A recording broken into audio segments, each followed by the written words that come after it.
Welcome back to the Double Dose. I'm your host, Special Agent J. I'm your host, Special Agent K. And we're here to take you from Earth to a highly classified location. Thank you for joining us.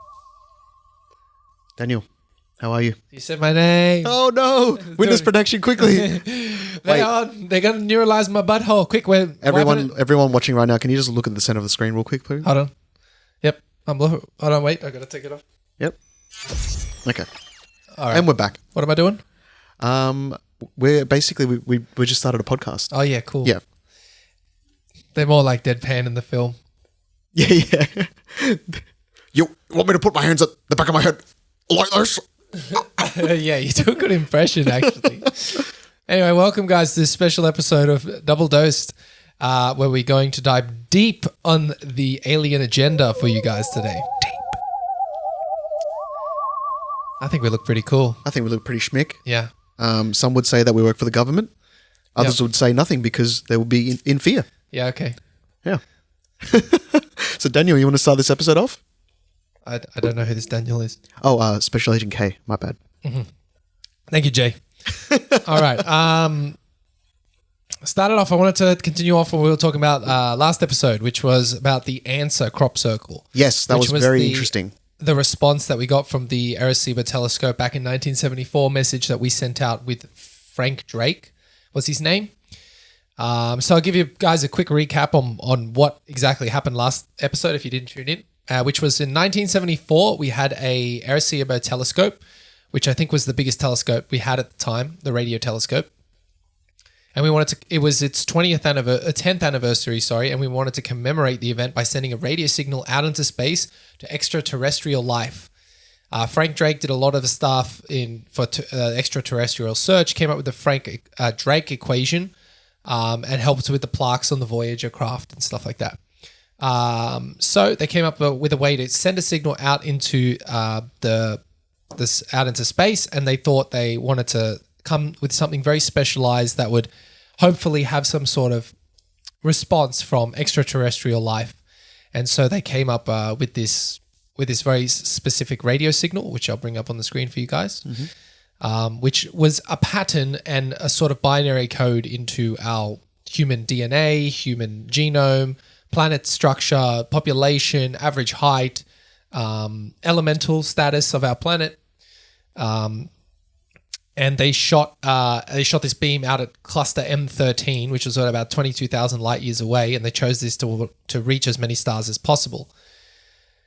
So that was shot out in 1974, and we received a response back in August 2001 in Britain's largest telescope, the Gibraltar telescope. They came, a strange crop circle appeared out of the ground, and from the ground it was a tangled mess. But from when they got it up above and when daylight hit it at a certain time with the sun, a face appeared in the picture, and then after that, a couple days later, there was a data strip that appeared in the same field. And so, yeah, it had a couple, it was called the answer, was the crop circle message. Very frightening crop circle that was. Yes. That was very freaky. I thought it was pretty scary because it kind of spoke to potentially some of the life, or it's a big hoax. I don't know. I'm skeptical. I think a lot of crop circles are unknown origin. And to say and to say people that they are sure it's two mates doing it in the middle of the night for free and for fun with no credit whatsoever, and it's extremely difficult. I am very skeptical that that's someone doing that. But hey, I want to believe. I'll bring up the image on the screen for you guys as well so you can see what the answer looked like. But pretty much it was a direct answer to all the specific data that we sent out into space, which was the height of the beings, the decimal system, which they said they used as well. Ours was a main substance was carbon and theirs was silicon. The basic drawing of a humanoid figure, which had a big head and a triple helix DNA, stood approximately 4 feet tall. They inhabit the 3rd, 4th, and 5th planets on their solar system, and their population was 21 billion. And then underneath, at the end, they had a drawing of something much more complex, which we couldn't figure out what it was. Okay, while I bring this up on the screen for you guys, what do you think when you see this? Do you think that it's man-made? What genuinely? Give me your truest result of a truest answer of what you think is actually going on. Okay, so for me, looking at that, so for those people only listening, Daniel's showing me, Kay is showing me a image of a crop circle, a very complex crop circle. That's made up of circular shapes, kind of in a fractal formation, expanding from the center outwards. Yep. This is the size of the thing, by the way. It is gigantic. That's a large. That's a whole radio station. Yeah. And look at the size of the telescope and look at that thing. It's huge. This thing's massive. It's a field. It's a field. It's an entire crop field nearly.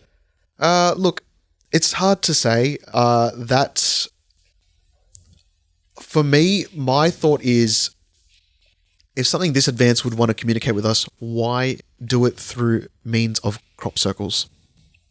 I understand that burning something into the or just making a stamp on Earth's surface is a way to make sure that message doesn't get lost.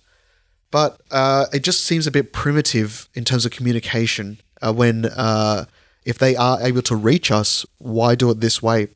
And if they are supposedly telling us that this is their way of communicating, not so much the crop circle, but the device that's being represented in this crop circle, why would they explain it that way? Why not correct if they're that advanced and they know how we communicate with radio waves? Wouldn't they just directly contact us with radio waves straight off the bat? Yeah, but Morse then code.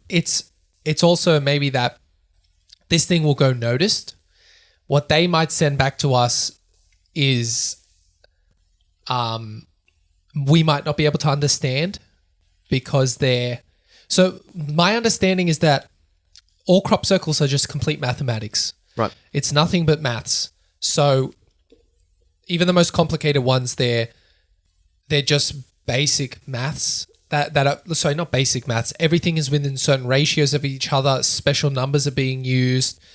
Equations can be formulated out of these crop circles. And so maths is the universal language. And whether or not they understand our language and can perceive what we're coming up with, they also answered it in the exact same way that we sent it out. Yeah, but then I guess, for me, looking at that, and I'm just being devil's advocate here. Yeah. But if that were to be public knowledge of the information that was sent out, someone smart enough at home would be like, okay, well, I'm going to play with these guys and answer back. Yeah, okay. In a way I feel is superior, and just vague enough that the scientists can't really figure out. But do you think they even give that much thought to it? There's people out there that like to toy with people. There's been aliens though. Yeah, there's been so many hoaxes. Right. I can't imagine people. It's as simple as like when a big event happens and you get witnesses coming forth that weren't even there. Some people just want to get involved for some reason. Yeah. If people are capable of that, then I feel people are capable of toying with important things like this. Yeah. Because in their head they think it's funny. Yeah, okay. I understand that. I get that. There's never one really half finished, or they kind of just don't come and take any fame for it. So I don't understand what you would really get out of it. But would the local news report on ones that are half finished? Because I can imagine we find out about them only when they're... Someone would surely record it and go, look, I found one half finished. This guy's an idiot. Right. I'm not too sure. I don't know. I don't even hear about them at all. If you're saying that these are happening regularly, anyone with social media, these things would just blow up. But but I think it's just really, that's part of the conspiracy where they're stopping it from spreading. Right. I get you. Do you remember? I remember when I was a kid that there used to be heaps of UFO sightings and crop circles on the news. I remember seeing crop circles on the news. Yeah, growing up. It would used to be heaps more spoken about. Now you never hear it. It is never on the mainstream news ever. No, and if it is the people discussing the segment laughing about it and having a joke about it and not even wanting to attempt to take it seriously, unless that's obviously the direction that they're being given. Yeah. But And it's always like, oh, look at this, what this person saw today. And then it'll be some guy very serious talking about his experience, and they're like, he's silly. And back to cats. Yeah.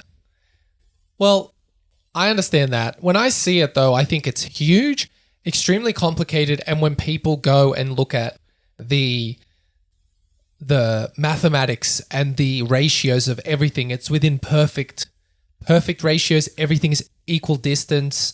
Everything is in exact ratio to another with no mistakes whatsoever. Right.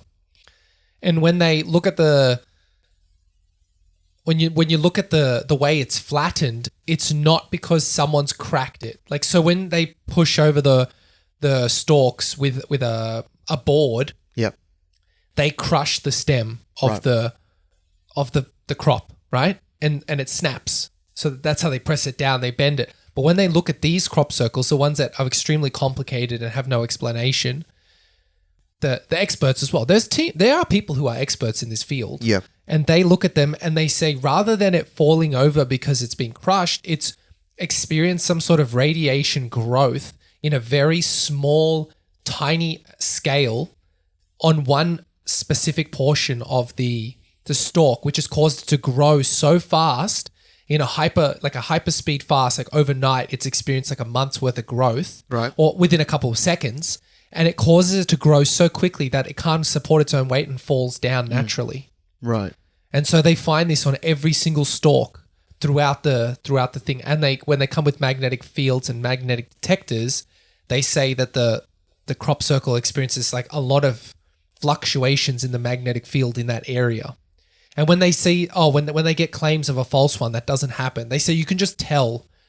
After doing it for so long, a lot of experts say you can just tell when you look at one which ones are fake, which ones are not. There's a pattern. Yeah, okay. And the real ones are always unexplained and always extremely complicated. Right. That is interesting. Do you think that it is a bit rich for us to say that we're looking for intelligent life? Why do we expect any alien life out there to be within the same realm of intelligence as us? How do we know they're not extremely vastly superior, and to us we're just to them we're just like a piece of bacteria? Like, we wouldn't even stop to even communicate with us. Perhaps they do seem to. We send out a message and they're responding and giving us the knowledge that we asked for. But this is because this is a one-off. Yeah. Well, this is what I come across. I don't know if there's more out there that are even crazier. Saying, I guess, regardless of the crop circles, in general, yes, when we're seeking intelligent life, like, why are we assuming that we're in the same realm as these aliens? What if they were just so advanced and you wouldn't stop to talk to an ape? We try to. We always try. I feel like humans try and communicate with them a lot. We teach them sign language.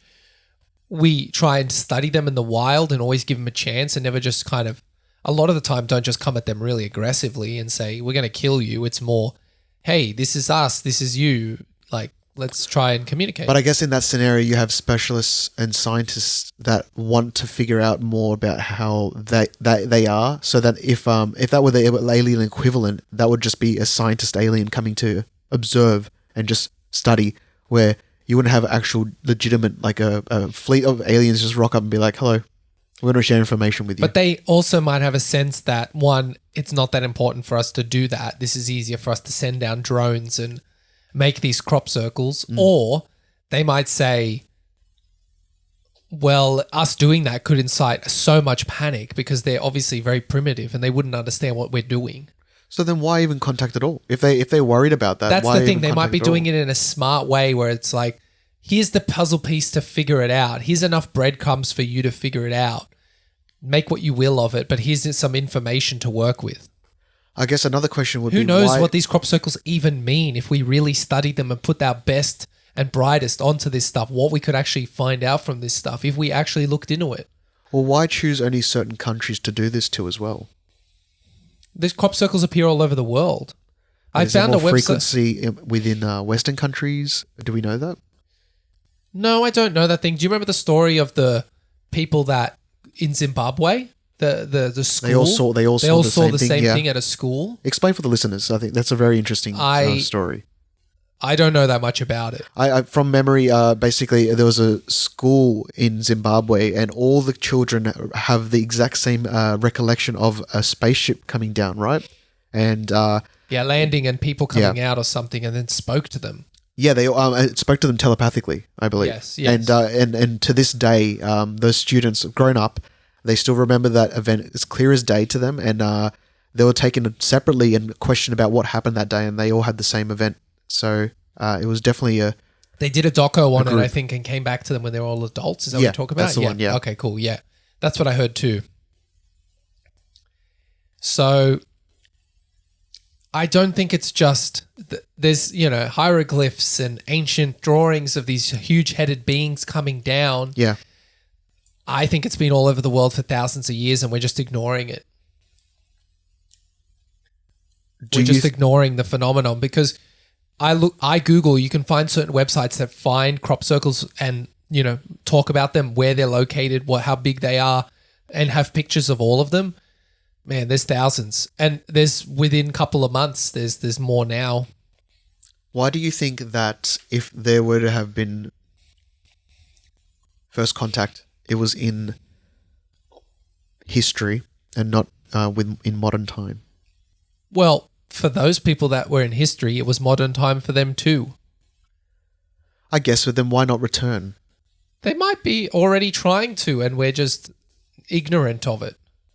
Do you think that people in the past were a bit more in tune with the greater consciousness of the universe? Maybe so that's that they it. were They able were to in tune with contact some sort of spiritual thing which unlocks the way for them to contact us. And we've been disconnected. Have you seen the SETI organization? The guy, the doctor, what's his name? I'll find it.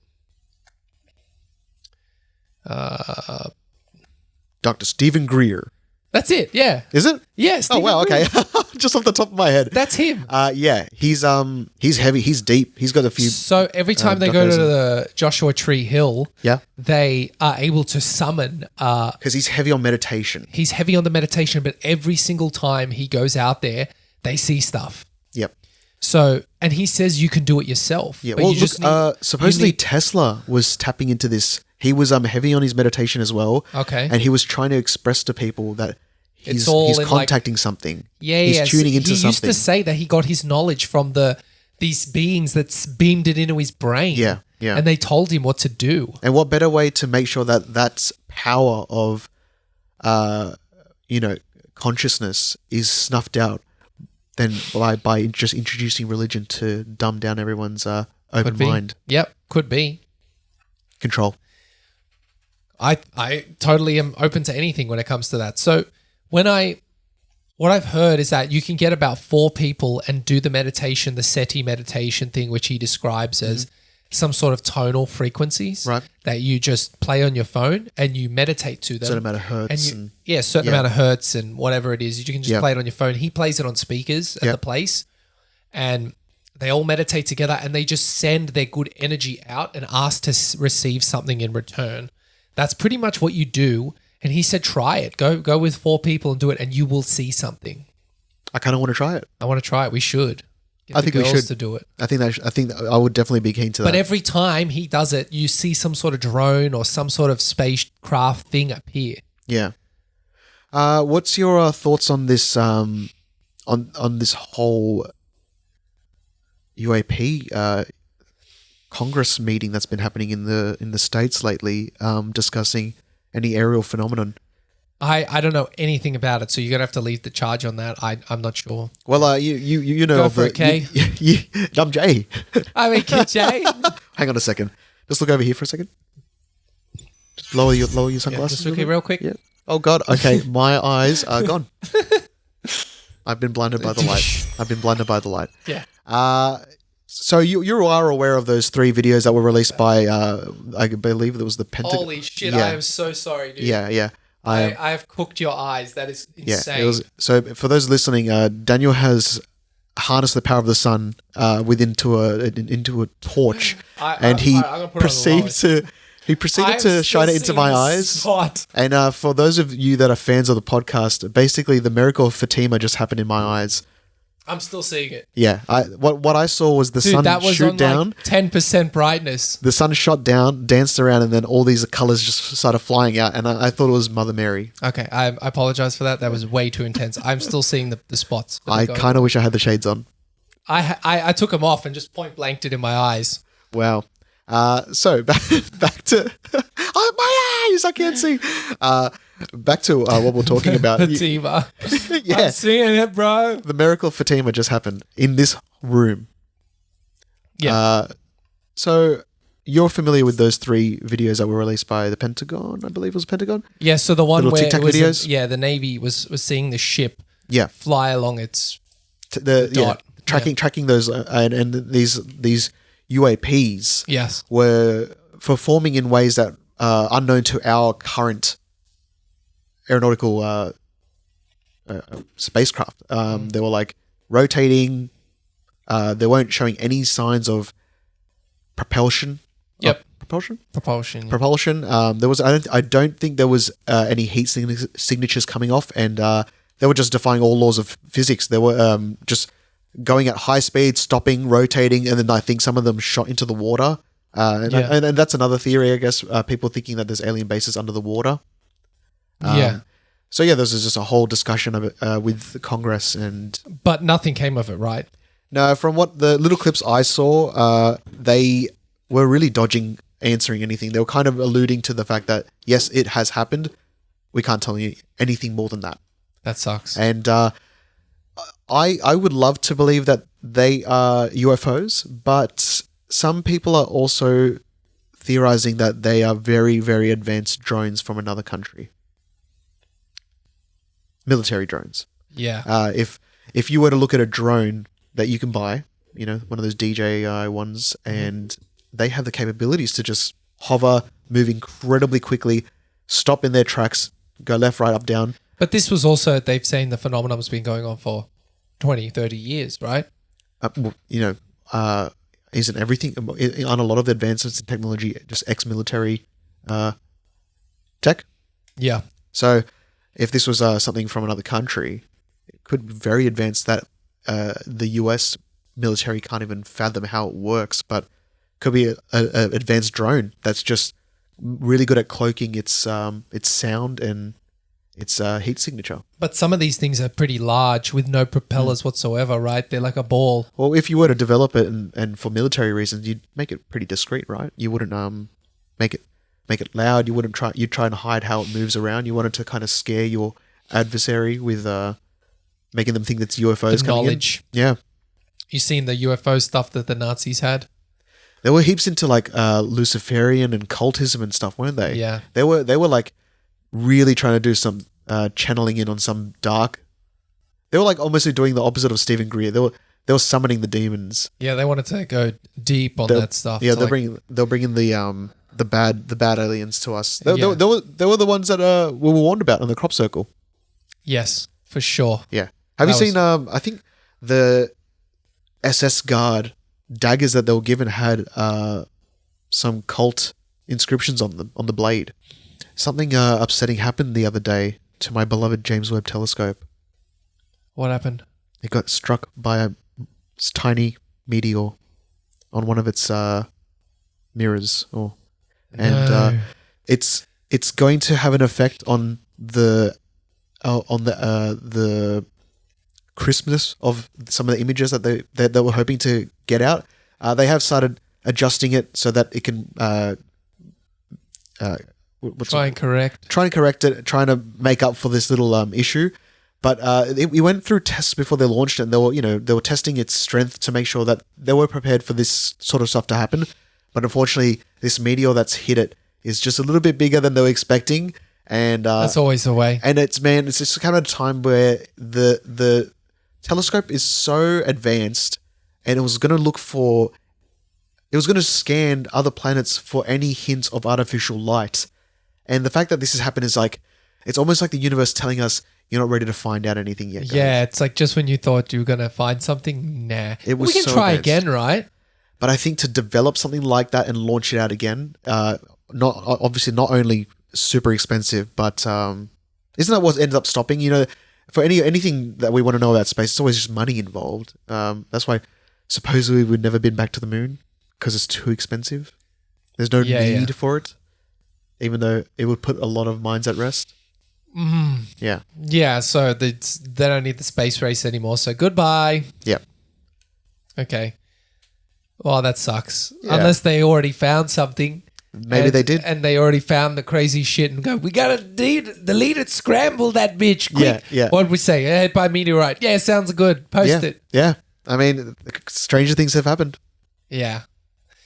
I want to know more. Can they not take another photo after this photo's complete? Or it's ruined the telescope, essentially. It had like a series of things that it was going to go on to do, and it will just affect the end product. I think it's not completely ruined it, but the quality of images that we were going to get obviously has just diminished because of this unfortunate event. That sucks. Yeah, it's very upsetting because it was exciting. It was going to take I think it was designed mainly to focus on taking photos in infrared. So it was going to try and capture the beginnings of the Big Bang and the earliest Damn. What a shame. galaxies. All right, look here real quick. Yeah, sure. All right, the what's going on telescope's here? fine. Telescope's fine? Oh, yeah, it's good. Which one? All of them. That's great. Yeah. Okay, cool. What's my name? Jay, Oh, Jay. Okay. that's sweet. all you need to know. Thank you. Oh man, that sucks. I wish they were able. Look, I'm sure they'll be able to do another one or fix it or have something, be able to use some of the images. Maybe they'll still discover it. Who knows? Do you think if it was on the precipice of finding out something really interesting and Elon Musk's Tesla hit it, could you sue Elon Musk even though it was in space? Yeah, I think you could sue for damages. Be like, yeah, you shot this thing out there, but I'm pretty sure that thing is gone completely into the solar system. You reckon it's hit something already, or it's just still flying through? So I think they said if you just went out into the universe without any calculations at all and drove in a straight line, what are the chances you'd hit anything? What are the chances that you'd hit a planet, you'd hit something big like a moon something would or hit whatever? you. Yeah. I think they said you'd have to go across the entire universe something around 1,000 times before you'd actually hit something. So you have to span the entire universe backwards and forwards 1,000 times before you hit a planet. That's hard to fathom since it should be forever expanding, right? Yeah. In its perceivable distance Yeah. now.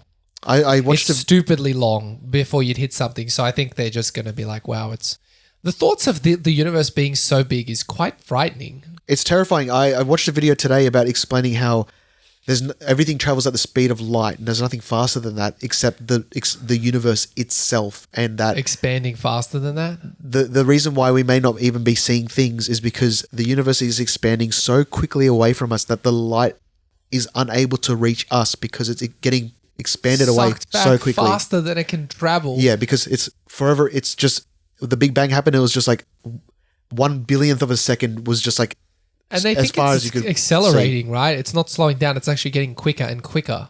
I'm not too sure. Yeah, So what ends up happening? What expands forever? it could be merging with other multiverses. I'm Damn. not sure. That's so far. These thoughts trip me out. They do, man. And it's very scary to think that we might not be seeing things because the expansion of the universe is so rapid right now, happening infinitely on all ways, that we will just never be able to see things. Yeah. Because light can't get to us quick enough. What a trip out. Hurts my brain. It does. To think that we're in this place that's that large and all we're going to know is this Earth. Just a speck of dust. And this reality that we're in now. It's like, all that other stuff, pointless. So freaky. It's a crazy thought, Yeah. I think, and sometimes too much for me. I wanted to say more about the UFO. Oh yeah, go for it. We went on a big tangent there. Yeah. So I found the video of the UFOs making the crop circle in real time. If you'd like to look. I would love to see. Okay, come in real quick. I'm going to move on. Okay. Over here. So it's got some kooky music at the beginning, but you don't need to watch it. So I'll just play it for you right now.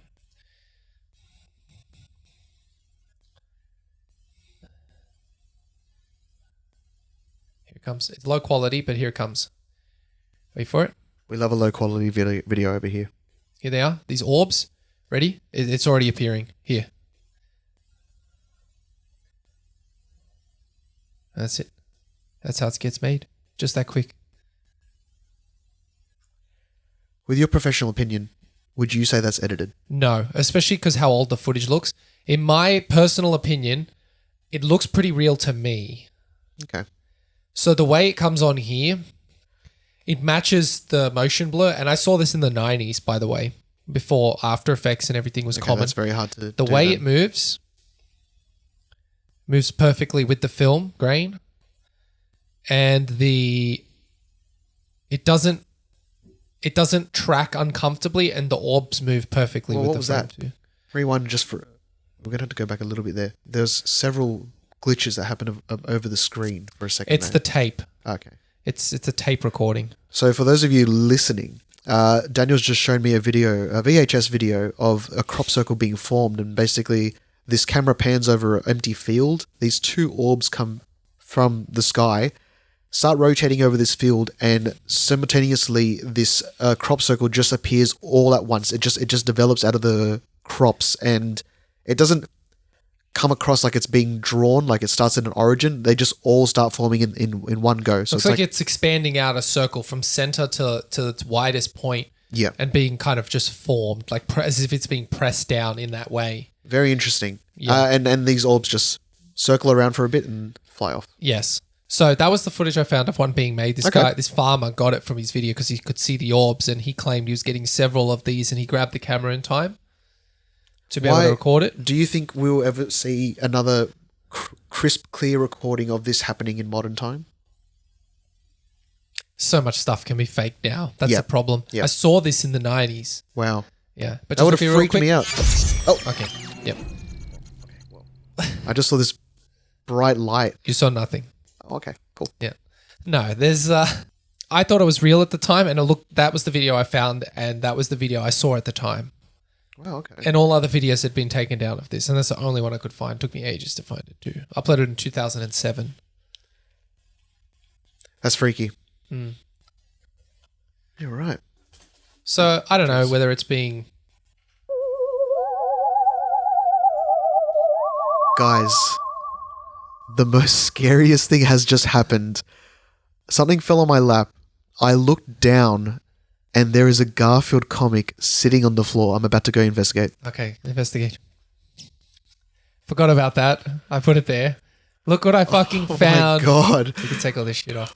Jeez. Okay, so for those listeners, Kay has strapped this Garfield comic to the underside of our desk, and it's just perfectly come down at the right time. Just scare the crap out of me. I thought I dropped found something. this. Wow, I had this as a Garfield. kid. Garfield beefs up now in full color, bigger and bolder, new, larger size. Only 50 cents. 50 cents, pretty good. This is very scary. So you own this? This was from when you were a kid? Well, Yes. a bit of ASMR right there. I owned it and used to love it and read it all the time. I don't Wow. thought it was funny, but upon reading it now, it's very dull. You're right. I mean, I'm keen to give some of these a go, but this is in good condition, by the way. Perfect condition, right? For any major Garfield fan, I think you got yourself a little. Except I investment drew over on here. it. It's got my name on it. Yeah, they can wipe that off. Yeah. That's cool. Wow, that's very scary. Wow. I thought that was a bit of a trip out. I totally forgot it was there. Thank God it fell down. How good was that timing as well? Yeah, that's pretty cool. I thought you'd like that one. I It was did. a trip out. I got a bit scared. I've seen too much. Just give me a second over here. Okay. You fixed it. Putting so many neuralizer sound effects on there. Just wiping our brains constantly. I'm sure I'm going to develop some sort of aneurysm from all these neuralizers. All the neuralizations. So this was another video I found on how they think crop circles were made. Okay. And so they think it's some sort of 3D perceptual imagery of sound, or some sort of frequency of waves that cause the image to become so mathematical. Right. So you can see it becomes this sort of rotating donut type thing, which makes this pattern, and they think it can be done through that. For those of you who are not looking, it's a crop circle, and they're showing a visual representation of how they could do it. So You look at the videos when they have sand on on a table, or they rub a table with sand on it and it makes certain patterns. They think it could be something like that. See how it like rings in its donuts on itself? Yeah, so can kind of do it. It's essentially showing a flat crop circle and then extruding it into a 3D space to show how it would look like in 3 dimensions. Yes, and they think that these crazy geometrical shapes could be easily made with a circle. See that? A circle and I don't know what type of hedron it is. So what would this be explaining exactly? Is this just to show us how they think it could be potentially made? Here's another. But then the video of the sound waves I was talking about. You can see. But wouldn't these crop circles have to have some sort of message encoded in them? So they think it's some sort of mathematical equation to give us knowledge of certain things. Interesting. So if you look here, do you think that's just their way of? Do you think that's just their way of communicating? So I have a video for it. Oh, even better. This Italian scientist, engineer guy, was able to convert a crop circle into some sort of gearing system with magnets, and he was talking about it could potentially be used into some sort of perpetual energy motion machine, which is, it creates it makes motion on itself. You touched upon this in the last episode, yeah. If this one wasn't, this one obviously didn't run on its own, but when he tested it in a CAD system, like online in theoretical systems, the power output was like nothing he had ever seen before. Right. I will put some audio on for you. Is this something we can harness? Oh, actually, it's all in Italian, so it's best not. See, that's the crop circle that they had. It was, I think you saw that one. It was in this type of circular shape, and he converted it into a gear, which used on a crank with magnets that were getting smaller in a spiral. Are we able to harness this technology? So he puts the magnet. This crank that he's done. I think he gets. I don't think it goes anywhere because he doesn't get the backing, or someone comes in and be like, "No, we don't want to put this out there. It's gonna wipe out our systems. We don't want to do it." Right. That's so interesting. I can't believe why you wouldn't at least try and use this new gear system or this energy system. It's like spinning on and he's like just holding it there. But he's kind of just showing the concept of what he's trying to work out with these specific kind of setup of magnets. Right. That the gear kind of spins on its own without really much any input. And if you converted it with electromagnetic energy, it would do ridiculous amounts of output for with pure magnets. There's magnets, and he was using one on a gear system. Right. So you can see this one spinning in a simulation system. And I think he goes on about the torque output here is just bananas. I had to look at it. I'll try and find the part. There's no need for combustion if you were to put this into some sort of spins. Once it starts going, it kind of spins on its own. Yeah, right. You might need a small amount to get it going, but he said it could be like so useful. Anyway, I found this. I would love to see if they could develop that further. This is a re-upload because I found this video years ago and it had been taken down. I think the one I watched had subtitles. Always more fishy when they take these videos down. Right? This is the gearing system. So that was the crop circle. It looked like this crazy squiggly circular thing. Yeah, interesting. Yeah, I'd love to see that in motion. Yeah. And he goes on about the output of it. So they could be passing this knowledge to us. They could be. What do you think that would be the benefit? Is that it's almost like, look, we can't be bothered to communicate with you, so we'll rather give you the technology of how to... And if you can figure it out, you're on our level. Or you can just visit us, come over to our house, so we can't be bothered to come to you. Yeah, that's it. You build your spaceship with the tech we'll tell you, then you come fly over, we'll put the tea and coffee on, we'll talk business. Yeah, okay. We'll talk, just hold on for a second, man. Yeah. Can you just look over here for a second? Okay. Okay, I'm gone. Yep. What was that? We're just talking about cupcakes. Oh, yeah, cool. Sweet. I love cupcakes. We everyone loves cupcakes. But hold on one sec. Yeah. Yeah. Oh, whoa. How do you feel? So you're just in a car accident. You're just in a car accident. I was just in a car. How am I not? Everything's all right. It's just an ice cream truck exploded, sending the ectoplasm out everywhere. Wow, I'm covered in it. Jeez. Yeah, just... Oh my goodness. It's in places that it's not meant to be. Ew. Cool. So yeah, look, they might be giving away the goods. And we're just not paying enough attention to it. Yeah. So it's interesting that the crop And then we're circles. like, look at these dummies. They're fighting wars against each other and we're Yeah. giving them the tech they need to reconquer this galaxy. It's interesting that they have so many different shapes that they're giving us. So, almost like so many different engine varieties. It's like, oh, you haven't figured this one out? How about this one? But sometimes it's not an engine. Might be this is some sort of mathematical equation. One of them went to pi. Was a pie chart. But how do you use that? You know what I mean? Like if Well, you're it's just like, communicating, why are you this just giving maths? Yeah, because they might be thinking, well, have you solved this yet? Have you solved what pi formula is and what it does? Right. Is it because it's a kind of like a universal equation? Yeah, it's a universal thing that's useful for people. So it's like here's some great knowledge of solve what this is. Yeah. And use this to your knowledge.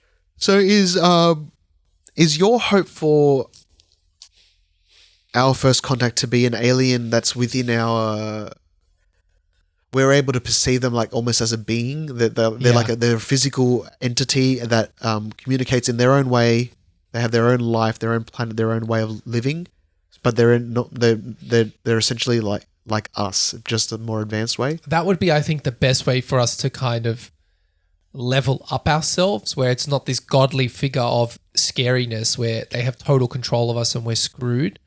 And it's just, hey, you're more on the same level as us, maybe a slightly better, slightly worse, and we can kind of achieve for that, or we can show you our knowledge. I guess that if you were to be contacted by an alien civilization, the ones that are incredibly advanced that see us as apes wouldn't stop by, but ones that are within the same area would contact. Dabble. Yeah. They'd be like, these guys aren't too different from us. I'm going to drop down there, maybe mess up that guy's cornfield, maybe leave a little message, call me later. Yeah. Piss off. Totally. Yeah, I like that. I like that thought.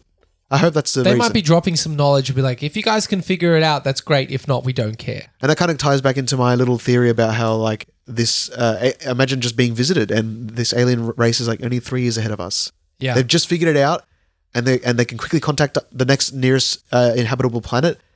And by the time we figure it out, we're like, oh, this is very much within our realm. It's not too advanced. We don't have to build a bunch of things to build another bunch of things. We can just build it and we're like, oh, okay, that's actually quite easy.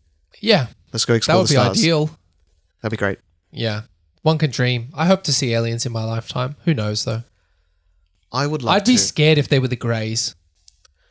I would be totally freaked out if I saw them. I think I'd be freaked out nonetheless. I think anything from outer space would. But by the way, I'm ready for it. Like I want to know what's out there, but I'd be terrified because you just don't know any of their intentions. That's it. And I don't think you'll ever know. Beware the bearers of false gifts and broken promises, son. Very scary. Well, that kind of leads into something I wanted to talk about, which was before Stephen Hawking passed, he actually gave us a warning about contacting aliens. Did he? And he was pretty much saying, I'm kind of simplifying it here, but he said that in our own history, whenever a advanced civilization meets a more primitive civilization, it has not gone well for the less advanced civilization. And it's just because one can just simply overpower the next and conquer and rule.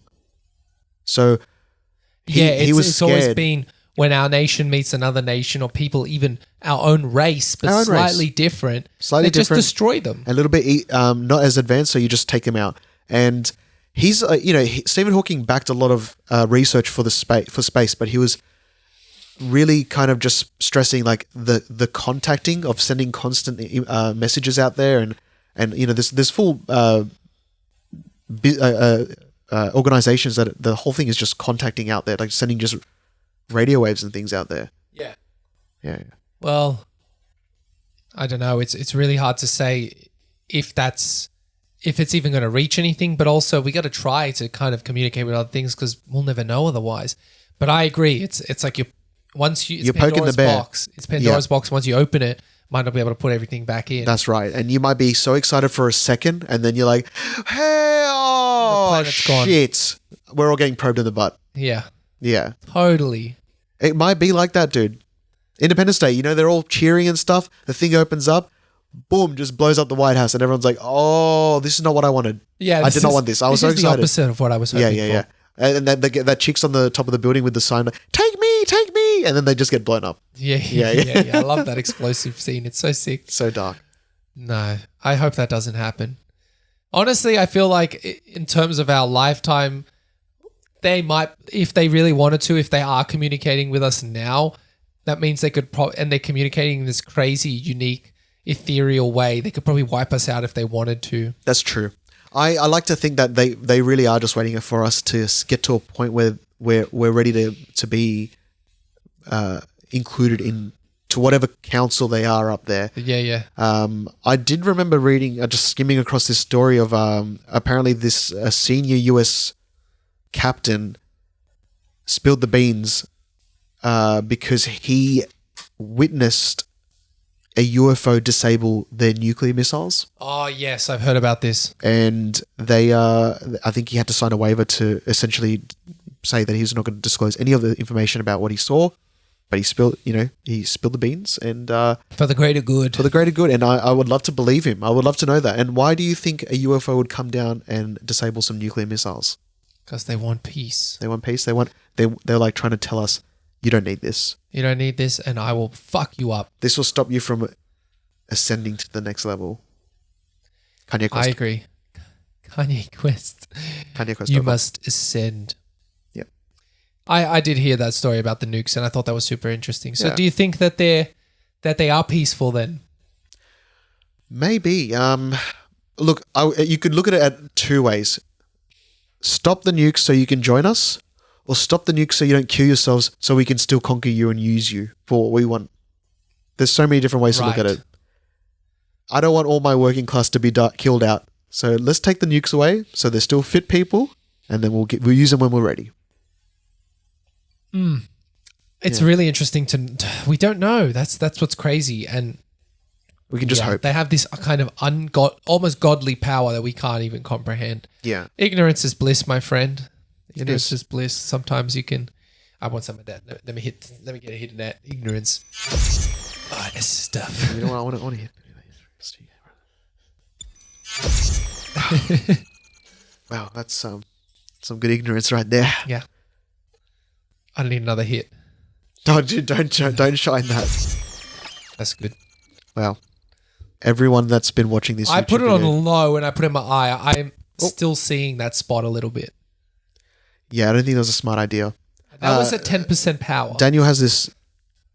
Sorry, K has this flashlight that is just a bazillion lumens, and he shut it out of out his backyard, and it just lit up like a whole suburb. That was a UFO. People would be thinking, "What the hell is going on? A UFO landed in my backyard." I saw someone run into their backyard with a sign saying, "Take me, take me now." Yeah. Did you see Jordan Peele's new movie? Nope. Is it out yet? No, but there's a trailer just come out. I think it's about aliens. It's the second trailer. It's about aliens. Yeah. Yeah, cool. I want to watch it. I can't wait. That's looking good. Same actor as Get Out. Yeah. I like him. Okay, I've got a couple other things I wanted to show you, which I think you'll be interested in. For sure. This one is not the Men in Black yet. I'm saving that. But this whole episode is interesting, by the way. We love aliens here. Yeah. At Double Dose. Yeah, we do. This is J and K special. Oh yeah, sorry. MIB special. So it's the Betty and Barney Hill story. And do you know about it? Do you know anything really about it? The name rings a bell, but I can't say. I mean, you don't know the facts, do you? No. Awesome, great. So it was the first ever recorded contact with the Greys, it was the big one that kind of broke the headlines, broke the story, and got out the idea of something abducting people. Right. It was the first ever one. Before that, there had been no public abductions. Right. Before this time. No reported ones. Okay. This one was the one that kind of blew the lid open on the whole subject to everyone. All right? You got to put the... Yeah, you got to do that. Yeah. Okay. It's a big one, but I'll go for it. Okay. They were an American couple who claimed to be abducted by extraterrestrials in a rural portion of state of New Hampshire from September 19 to 20, 1961. It was the first widely publicized report of alien abduction in the United States. Also keep in mind, they were a mixed race couple, so none of the publicity that they put out for this story helped them in any way possible. Right. So at the time, it was kind of new age thinking. Already, you wouldn't want to put any more attention on yourself. You wouldn't want to stir the pot Yeah. any more than what was going on for them, which was that's unfortunate and that sucks because a lot of people don't see it like that. But whatever. That was what it was at the time. This is 1960s, early 60s. So whatever. So just keep that in mind that they had to come out because they found their lives too distressing and too intense to not talk about the events that day. It's very interesting. Okay. So the alleged UFO sighting happened between 10:30 p.m. on September 19, 1961. The Hills were driving back from Portsmouth from a vacation in Niagara Falls and Montreal, just south of Lancaster, New Hampshire. Betty claimed to have observed a bright point in the light in the sky that moved from below the moon. Betty looked through the binoculars they had in the car, observed an odd-shaped craft flashing multicolored lights traveled through the face of the moon. Because her sister several years earlier, she had seen a flying saucer. So the saucer kind of thing had already broken. Right. But none people being taken or anything like that. Betty thought it might be what she might be observing. Without looking, as if it had turned, the craft rapidly descended in her direction, which caused her to realize this object was a plane, but was not a plane. They quickly returned to the car and drove forward. Franconia Notch, a narrow mountainous stretch of the road, about 1 mile south of Indian Head, they said the object rapidly descended towards their vehicle, causing Barney to stop in the middle of the highway. The huge silent craft hovering about 80 to 100 feet above the hills, 1957 Chevrolet Bel Air, and filled the entire field in the windshield. It reminded Barney of a huge pancake, carrying his pistol in his pocket, because everyone, I guess, had It's America, you know what I'm saying? America, everyone just had guns. Stepped from the vehicle and moved closer to the object. Using his binoculars, Barney claimed to have seen 11 humanoid figures. Oh my God. Who were peering out of the craft's windows, seemingly look at him in unison. All but one figure moved to what appeared to be the panel on the rear wall of the hallway that encircled the front portion of the craft. The one remaining figure continued to look at Barney and communicated a message telling him to stay where he was and keep looking. This is terrifying. I would not get out of my car if I was in this scenario. Barney had a recollection of observing the humanoid forms wearing glossy black uniforms and black caps. Red lights on what appeared to be bat wing fins began to telescope out the sides of the craft, and a long structure descended from the bottom to the craft. The silent craft approached to what Barney had estimated within 50 to 80 feet overhead of him, and on October 21st, 1961, Barney reported to National Investigations Committee and aerial phenomena investigator Walter Webb that the beings were somehow not human. Are you saying that these people that he saw were wearing clothes? They were wearing clothes. And how did he describe it? Black shiny clothes with a black shiny cap. Interesting. Yes. Interesting. Okay. So, never heard of this. Barney tore the binoculars away from his eyes and ran back to his car. In a hysterical state, he told Betty, "They're going to capture us." He saw the object again shift its location to directly above the vehicle. He drove away as fast as he could, telling Betty to look for the object. She rolled down the window, looked up. Almost immediately, the Hills hear a rhythmic series of beeping and buzzing sounds to which they seemed to bounce off the truck of their vehicles. The car vibrated and a tingling sensation passed through the Hills' bodies. The Hills said that they experienced an onset of altered state of consciousness that left their minds dulled. The second series of beeping and buzzy sounds returned the couple to full consciousness. They found that they had traveled nearly 35 miles, 56 kilometers south, but only vaguely had spotty memories of this section of the road. They recalled making a sudden, sharp, unplanned turn, encountering a roadblock, and observing a fiery orb in the road. After 7 days, I'm going to stop you. Stop you there for a second. So what's happened is they felt a sensation and they've lost a big chunk of time where they've traveled? Yeah. Right. That's what happened. But they have little flashes of memories of them traveling 56 kilometers. Yes. And making turns and seeing things. It was spotty. It was kind of like, I'm down this road. I kind of recognize where I am, but not really. It's kind of like getting out of like a surgery. 50 kilometers, man. That is massive. That's like an hour drive. Yeah, that's an hour of driving on a highway constantly. Wow. Wow. Oh, well, yeah, at 50 Ks an hour, but like, no stops. Yeah. After 7 days later, they were perplexed. The Hills say they tried to reconstruct the chronology of the events they witnessed, the UFO, and drove home. But immediately after they always hear the buzzing sounds in their memories, the memories became incomplete and fragmented, and there was a lot of details that were just not there. They couldn't figure it out. Right. So, on March 3rd, 1963, this is 2 years later, the Hills first publicly disclosed UFO encounter with the group at their church when Barney met with Stevens, and he asked, he was an amateur hypnosis guy, one of the guys at the church. So interesting to have this happen in a church, this discussion. Everyone went to church in the 60s, man. Yeah. Everyone went to church. If you're a good American, you're at church. But like to bring up UFOs or hypnosis? This is how distressing it was. Well, he said something happened that night. He didn't know what it was, but he remembers Mary. that this time gap in their mind was gone. Yeah. I mean, wouldn't that trouble you? Big time. And I guess who you can't tell the police. This was distressing them. They also you felt look terrified. to God. You look to religion to be like, can you answer this for me? They also felt super terrified about what they had experienced. They couldn't shake the terrifying feeling from their bodies. Right. Okay. Because the body remembers. Whether your mind remembers or not, your body remembers, right? Read the body keeps the score.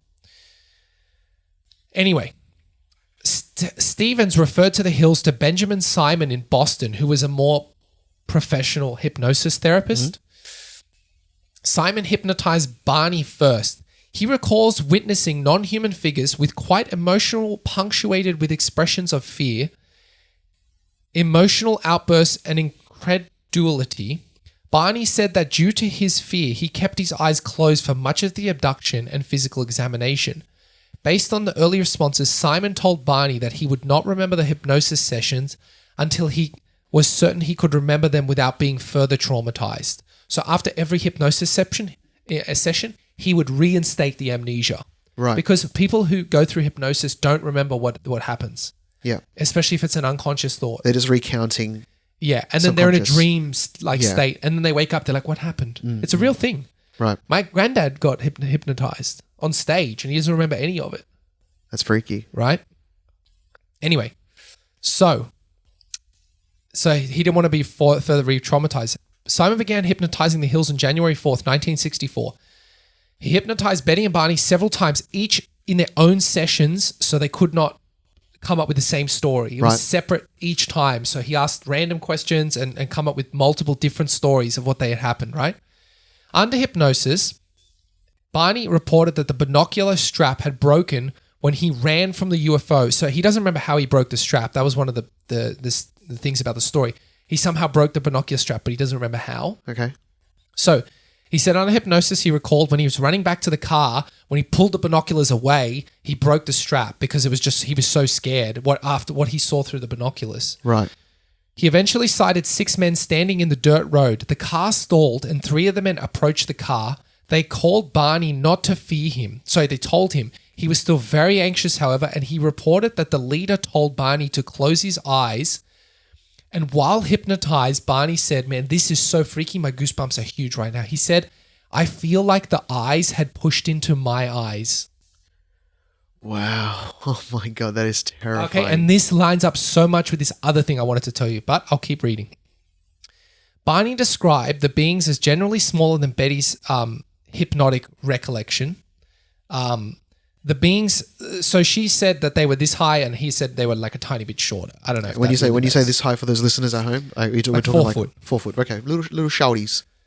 Barney said, "Oh, the eyes, they are there in my brain from the hypnosis session, and I was told to close my eyes because I saw 2 eyes coming close to mine, and I felt like the eyes had pushed into my eyes. All I see are these eyes. I'm not even afraid that they're not connected to a body, but they're just there. They're up close to me, pressing against my eyes." I think one of the most distinct features of the Greys, I can imagine seeing those eyes in that experience would be just absolutely terrifying. That image of the eyes staring back at you would just traumatize you. Would just absolutely traumatize you. You would see those eyes everywhere.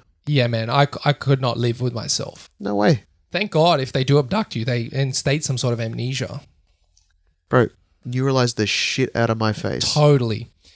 Okay, so now I want to tell you what this reminded me of. So I read a book a while ago by David M. Jacobs, a professor of history at Temple University. The book was called Secret Life. It was about alien abductions, right? So in the book, he studied the phenomenon for like 35 years, maybe 40 years. He's been studying UFO phenomenon and a speciality in abduction theory. Okay. He performs hypnosis himself. He's been trained to do it. He's been doing it for 30 years or something, right? He said that he has many patients, and these patients that come to him, their lives are distraught. There'll be a lawyer saying, this has happened to me. I don't remember anything. I'm literally having a mental breakdown. Other people come to him, say, I'm experiencing like depersonalization from the trauma, stuff like that. Totally terrifying shit. Some kids are like 6 years old coming into him because the parents are so distressed of what's happened. Right. They said, there's something wrong with my kid. And they eventually find some sort of link to David M. Jacobs, go to him, and he says, we're going to perform hypnosis on these people, find out what's going on. So he's done hypnosis to everyone, judges, lawyers, doctors, and all of them say, do not tell anyone that I come to see you. I am ashamed of what I'm experiencing. Right. And he said all of them say the exact same thing, which is horrifying. And the only way he says that they could be all saying the same thing is if they're telling the truth. Right. If this thing is actually happening. That's his conclusion after 35 years in alien abduction theory. Okay. So he said, many people from all walks of life mention that they all get stared at by the greys. And after maybe 15 years of doing hypnosis with them, he asked the question randomly, how close are they when they stare at you? And the first person goes, maybe like a couple of centimeters away. And he goes, huh? Couple of centimeters? What do you mean? He goes, yeah, their eyes are like right here, right in my face. That is so scary. And he goes, really? And then he goes, okay. And that was the first time he asked it. Then he asked it randomly in another hypnosis. He says, when they look at you, he tried to lead them astray. Say, do they look at your feet? No. Do they look at your knees? No. Your hands or anything? No. Where do they look at you? Right into my eyes. Every single person he started asking this in his hypnosis, and these were patients of a long time for him, maybe some 10 years plus. Yeah. They start saying, yeah. Where do they look? Directly into my eyes. Like within a couple centimeters. Like they're almost touching my eyes. Wow. They all said that. And so for Barney, I made that connection. That was not something I researched. That was something I found separately. Wow. Okay. Oh, nice. You made that connection there. Wow. What do you suppose is happening there when people are experiencing when that? When David Jacobs talked about it, he mentioned that to hypnotize you completely, they have to stare you point blank in the eyes. Oh, so you think the aliens are hypnotizing people? Yes, it's the eye. The eye thing is very important and not all of them can do it. What he understood is that there's short greys and there's tall greys, and the tall greys are much more powerful or more adult, and the small ones are kind of dumb. But the big ones, they are the scary ones, that they are very serious. They come in, the small ones can't control the big one. You or whoever's being abducted, they get the big one to come in and literally stare at them point blank. And every single person says that is the most frightening point of the whole experience. When they come and stare at you point blank, and it's so scary. And after that, they don't have any memory of what happens after that. It's just the last thing they see is the staring and then blank. So no, none of them remember any of it. All of them, it all came out under hypnosis regression. Yep. So none of them could remember anything of the abduction. Right. They just be like, I wake up and I was outside of my house, or I woke up and I had no pants on, and this keeps happening, or I wake up and I'm really scared and I don't know why. And that kept happening. And so then they eventually thought, am I being abducted? What's going on? And then he did hypnosis and found that they were being taken in the night. And when he puts them under hypnosis, is their recollection talking about the whole event or just up until they get hallucinated? They're able to remember the whole event, bits and pieces. And what's the common narrative there? What are the aliens They do performing? experiments. They take skin. They monitor your body fluids. They do a lot of random experiments, like show you a lot of children, and they think that they're breeding them. In David's book, they think that they're breeding people with aliens to make like a hybrid species. Okay. And it's a lot of the females go and hold random babies. That's a lot of things. And they see lots of babies in jars. And they say it's very important that you hold the baby. And everyone's like, I don't want to hold it. The baby looks weird as hell. No, it's a good baby. It's a good baby. And none of them speak. It's all, you get that kind of feeling in your mind. Yeah, it's like telepathy. Yeah, you get the general sense of what they want you to do. Yeah. Wow. But, everyone says when they talk about the eyes that they are like, it's everything. The eyes are everything. The eyes are there. I only see eyes. I only know eyes. That's a very horrifying. common thing that they see. It's like being sucked into the eyes. Do you think that the type of people that these greys are abducting are a certain type? Do you reckon there's a pattern amongst the people that have been abducted, or they're very random? And David selected? said that he could see no link between people, but only the stories that they came up with. Some are kids, some are people in their 60s. And why do you suppose these greys, being as violent as they are in the way that they abduct you, why would they return you to your life? Why not just They're not pick you trying up? to be violent. They're trying to wipe your memory and have you have no experience of the situation. But unfortunately, the hypnosis does only so much. Like you forget the events, but it traumatizes you on like a subconscious level. Okay. So that's It's the interesting issue. that they want to do these things, but then also like you'd think for something that advanced, they wouldn't really feel empathy for how we feel if they're going to do experiments on us. From what he understood, it's that you should read the book. It's super interesting. And it's all facts. It's all just, this is the person this is the person I interviewed. These are the pieces that I've gotten. From Right. what he understands, these things have no care for us. And they are just going about their task like a machine. Wow. They don't care for our misfortune. They don't care that they're hurting us. They don't care that we don't want to be there. They don't care that they're traumatizing us. They're just like, nah, I got to do this. You have to do it. But they're not forceful about it. Apparently the way they treat us is like a gorilla on a tranquilized gorilla. So they are very weak. So apparently someone was walking down a hallway and you're in a dream hypnotized state, but someone just grabbed the wall and wouldn't let go, and they all begin to panic. They're like, oh no, something's wrong. He's not moving. Why isn't he moving? And then they get the big one to come in and help. And from what he understood, it's that they're just going about their task, and whatever it is they're doing, they're just doing their own thing, and they don't care about what happens to us. It's so interesting that they don't care about us, but at the same time they'll return us. Like, what's stopping them from just being like, they don't well, want to alarm us. They don't want to alarm the species. If people go missing all the time, and they would know that, why not just pluck someone up, take them away, and study them, and never return them? Because then it gets too suspicious. What do you mean? People get missing all the time. And also, you don't want to miss, like, they're not trying to mess with the balance too much. From what I understand, it's kind of, it's totally neutral, their perspective. It's like, we're not hurting you, but we're not doing you any good either. Interesting. So you know how like we go and tag a seagull or whatever it is, that's a traumatic experience for the seagull. But they just go, well, they don't know, why are you doing this to me? It's hurting me. Why are you doing this? And they don't know we're trying to help them. So you're saying that they might not even be able to fathom that we have emotions that are important enough to our species. They're very robotic in the way they do it. Yeah, right. Okay. Anyway, I want to go back to the Barney and Betty Hill thing. Yeah, sure. So, so you should totally read the book. It's called Secret Life by David M. Jacobs. Awesome book. And very detailed, which I loved. Okay. So, yeah, that was the connection between Barney and Betty Hill that they got. He kept mentioning about the eyes. I also have the hypnotic, the tape of him talking about it. Okay. And what he was experiencing, how traumatic it was for him. He is screaming. Do you have a little snippet? Yeah. Should we Yeah. for listeners? I'm ready for the listeners if you want to hear it. I have the full complete hypnosis session. How long is it? I know the parts. So Okay. it's a 40-minute regression session, but I'll play it for you Do the guys. highlights. I'll do the highlights so you can. And this is both of them together, is it? So each one was happen one at a time. You might want to take your headphones off to listen. But for the viewers, I'll put it on at the same time so you can hear. Oh, no, he didn't say it. You felt he said it. I know. You know he Just said it. there, yeah. Just stay there, he's saying to me. It's All right. pounding in my head. Just All don't right. pull the binoculars away. God, give me strength. All right. Pull them down. Run!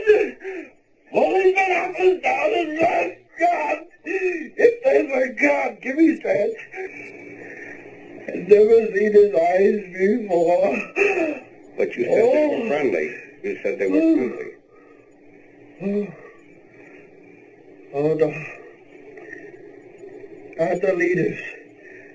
I said only he wasn't looking over his shoulder. Oh, I see. The leader was friendly. How did you know the other one was the leader? Because everybody moved. Everyone was standing there looking at me. But everybody moved to these levers or in the back or they went. Wow. That is scary. You know what it sounds like? What's happening to him is that he's starting to get hypnotized with the binoculars up at his eyes. Yes. And he knows that if he pulls the binoculars away from his eyes, he's going to have a little break from the concentration to get away. And it sounds like he knows that. He knows that he's trapped right now and he's getting told, relax, just stay still, stay where you are while they Just lock keep in on his looking at eyes. me. Yeah. Keep And he's looking like, at me. I need to take these binoculars away because essentially he's fast forwarding the distance of the Yeah, eyes. totally. And he's like, I need to get these off my eyes so I can make a break, get to my wife, get the hell out of there. Yeah. So he said it was very scary and I might have That's missed, so freaky to hear. I must have missed the point, but there was a point where he also says, "Oh, the eyes! I've never seen eyes like that before." And he's Oh my like God, yelling. that's a horror movie, man. I'll try and find it for you guys if I Yeah. can put it up. But Wow, that is terrifying. so they have all the sessions online. You can find them for Yeah. Betty and Barney, both the full hypnosis sessions. But it sounds real, man. He is freaking out. And if you guys want to have a little spooky night in, give that a play. Give that a play. It sounds very traumatic. That sounds very, very scary. Wow. So that's where he talks about the eyes. Yeah. Barney related that Betty was taken onto a disc-shaped craft where they were separated, and he was escorted to a room by 3 men and told to lie down on a small rectangular exam table. Barney's narrative of the exam was fragmented. He continued to keep his eyes closed for most of the exam. Understandably, you would not want to be seeing this shit. It's interesting that he says 3 men. I wonder why he sees the gender in the aliens. Interesting, right? Yeah. Maybe just 3 little men. Maybe you 'cause can't they're just- make a gender from it. Maybe There was this aggression and dominance about them. He was like, okay, this is... Yeah. He Man. said a cup-like device was placed over his genitals. He did not experience an orgasm, though Barney thought that the sperm sample was taken. He had that Right. kind of knowledge. Right. The men scraped his skin and peered into his ears and mouth. A tube or cylinder was inserted into his anus and quickly removed. Jeez. Someone felt his spine and seemed to be counting his vertebrae. Sorry. Betty's account of the story was much the same, but different for a woman. What do you think about this story? Real? I want to believe it. Yeah, I same. really, really want to believe it. I don't see them getting any benefit from this. And especially back then in the 60s, talking about this thing touched my genitals, man. Imagine having to come out and say this. It was so taboo back then. Well, isn't there a theory that these memories that everyone's experiencing are essentially repressed memories from when they're first born, and they come into the world, bright blinding lights, they have these dominant figures staring over them with goggles and things over covering their eyes, so they're just black, and then they're being examined as a baby, and it's just the trauma from being born and getting all these big figures looking at you, staring at you, prodding you, counting you, and poking you. They're not so much a memory that we can understand, but we're experiencing it anyway, and what's happening is it's coming forth in very subconscious nightmares, and that's why it's such a consistent story amongst a lot of people. Yeah, but the whole 4 foot tall going on top of a craft, that's pretty bizarre. Yeah, I mean, I don't know. It's interesting. There's merit there, but Totally. Anyway, I'm a big I'm just believer being- that whatever he experienced was real for him. And I'm a big believer in the abduction theory. I think it's potentially real. really, really want to believe it. Yeah, No, same. trust me. I'm only speaking devil's advocate here because you gotta be gotta play skeptical both. because you Yeah. can't believe everything. But Totally. if I can find anything that is concrete, I'm on it. Totally, I but want it to be also- real. Why, I say in regards to being devil's advocate for sure, but also why isn't every child traumatized by childbirth? And you only have certain people and then only a certain time in their life it happens? Because not everyone's traumatized. Birth is the most natural thing in the world. Well, you come out screaming and crying and Not everyone. everything's I happening. had a mate say his baby, when he was born, baby didn't even know it was born. It was still sleeping. Well, I mean, that baby might not even have an abduction story later on in life. Oh, totally. You know? It just could be something very, very deep, subconscious. Any memories there? Yeah, I think it's really cool that they came out with this story, and I think it was important for them to come out, even though they had the even though they had the ridicule that they did at the time, and this caused them nothing but issues in their life. It's not in their best interest to do something like that. They said when they got it off their chest and went through the regression and everything that they felt better. Wow. Doing a little bit of research for this segment, I found out, and I don't know if this is true at all, but Fran Drescher, the actress that plays Nanny, yes, she apparently had an abduction story. Really? And she said that once she came out of it, she found a small scar behind her ear, which she is she believes that they implanted some sort of chip. When she met her husband, she found out after explaining to him her abduction story that he had the exact same abduction story, and he also has a scar behind his ear in the exact same spot. And they believe that they were set up from young for them to meat. Wow, that's pretty interesting. That is super cool. Did they ever get the thing looked at or taken out, whatever it was, in their neck? I didn't read any further into it, but that's very interesting. And I think that is a common thing for a lot of abduction people. I watched a horror movie with what's the actor that plays J. Jonah Jameson? J.K. Simmons. J.K. Simmons. He was in it. I think the movie was called Dark Skies. Fire in the Sky? Dark Skies. Dark Skies, okay. Very, very freaky movie. But he's essentially a UFO researcher, an alien researcher, and he is like super paranoid in this movie, and he has a little scar behind his ear, and he's like, they're listening, they're watching everything I do, I can't speak too much about it. And he believes anyone that gets abducted has this little scar behind the ear. That's cool. And he said, I've tried to remove it several times. It just gets put back. The skin heals up. Very scary. Pretty freaky. We might have to look into that. Yeah, we should. Okay. Wow. That's pretty cool. You had a Men in Black thing you wanted to talk about. Yes. So obviously, guys, for those of you listening, for those of you watching, we are clearly dressed for the occasion. We're not the Blues Brothers. We are the Men in Black.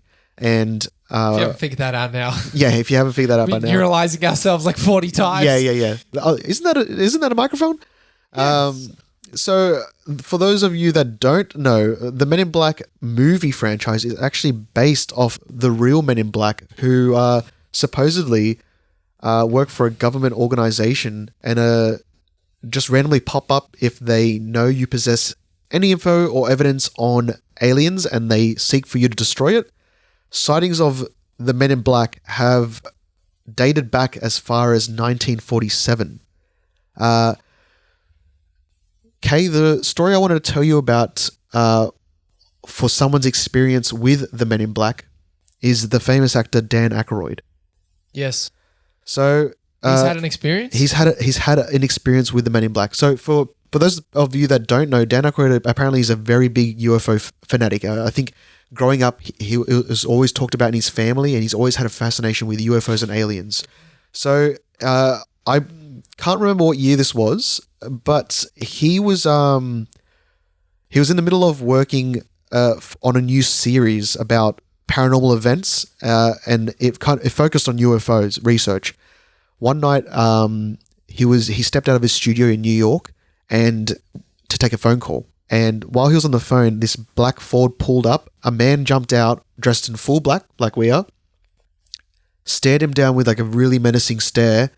And when he turned away for a second and turned back, the guy in the car had completely vanished. He thought that was a bit strange, but he definitely took mental note of it. He went back in the studio, and I believe a couple hours later, he got a call from the exec saying, "We've cancelled this show, and you need to stop all production immediately." Whoa! And it was heavily based on UFO stuff. What? How do you think that the car disappeared? I mean, these Men in Black experiences from people, they seem to be performing alien-like things. The way they've been described by people are They very tall, 6 to 7 foot men, dressed in all black with a black cat, no eyebrows, very, very pale, shiny skin, and some of them have appeared to be putting on red lipstick just to look like they have some sort of blood flowing through them to show some sort of a human. Holy shit. Yeah. And people have had these really scary experiences with them. They're not so much people, but they could be some sort of aliens working for the government to hide anything alien. That is so creepy. It makes me kind of want to just start spieling fucking some sort of knowledge about come across some juicy knowledge, so juicy that someone comes to the house and does this shit. Yeah. Because then I'll know that's legit. But that would scare the shit out of me. Oh, it's big time. And some of these stories that I read where they would get a phone call after, so someone would be invested heavily into some alien or UFO sightings.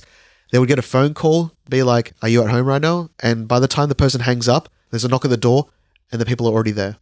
The men in black are already there, ready to go. Holy shit. I think I read a story about someone in the library was doing research, and the way he described the men in black showing up was that as if they fell from the ceiling and just popped themselves in the chair right next to him.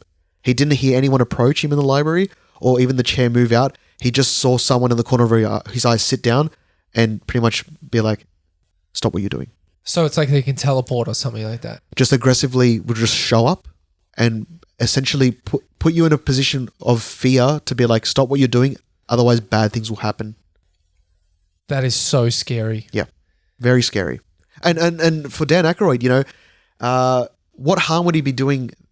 He must have... if you're not talking about something that's legit, then there should be no issue. Because you have those, generic UFO documentaries here and there, but I can imagine for someone that has a passion since they're a kid, they would be doing heavy research and could probably undisclose something very juicy that we're not really meant to know. Yes. And they put the kibosh on him.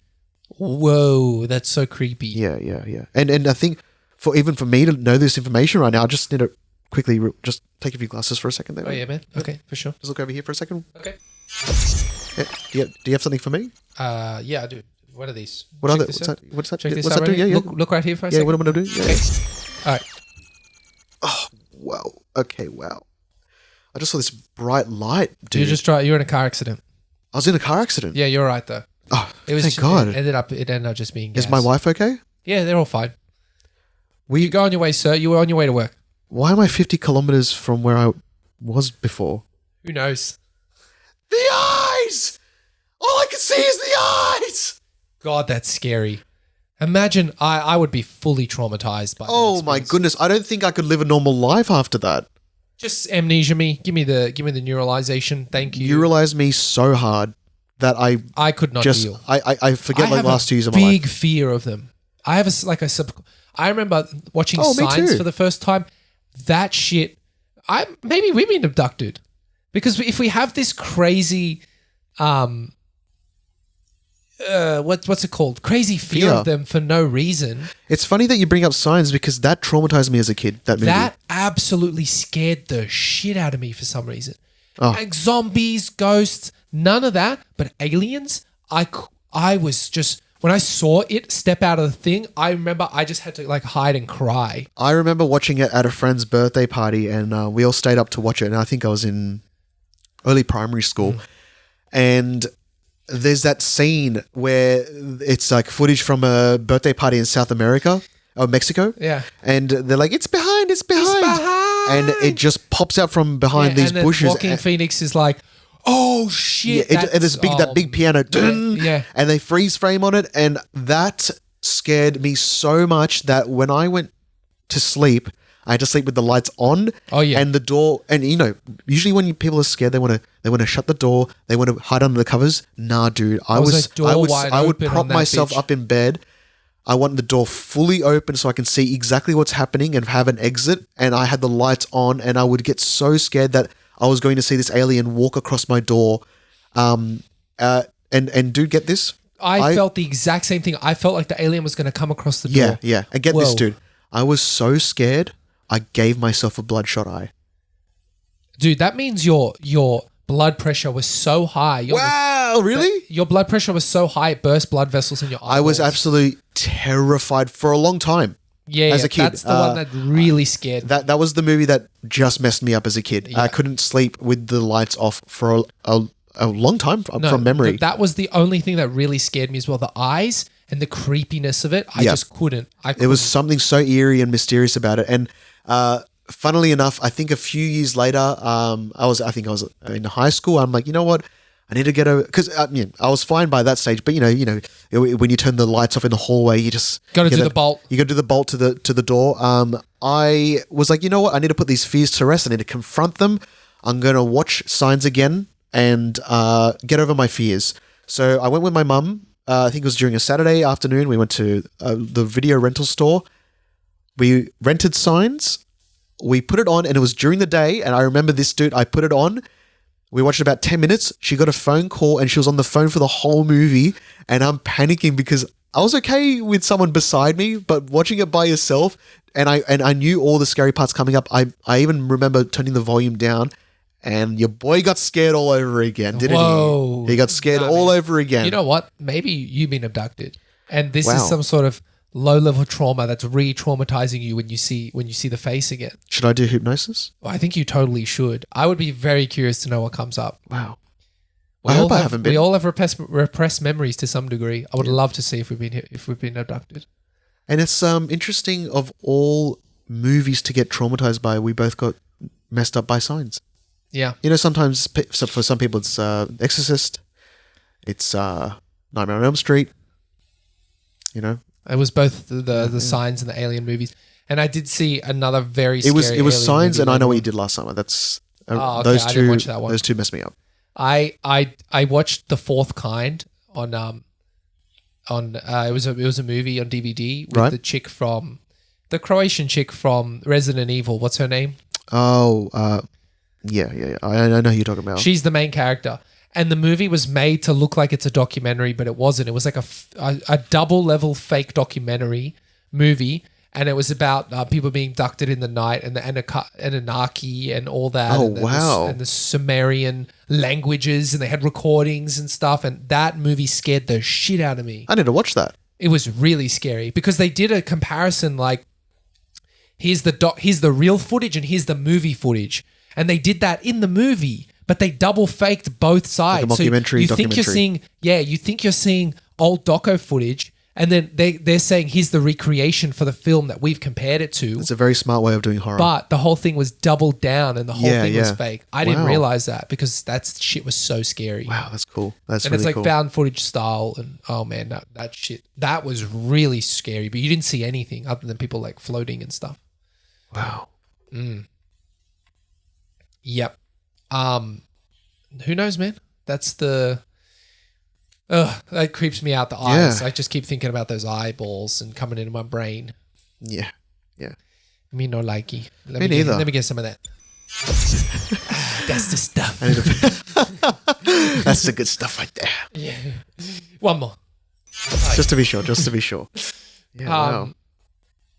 So, I don't know.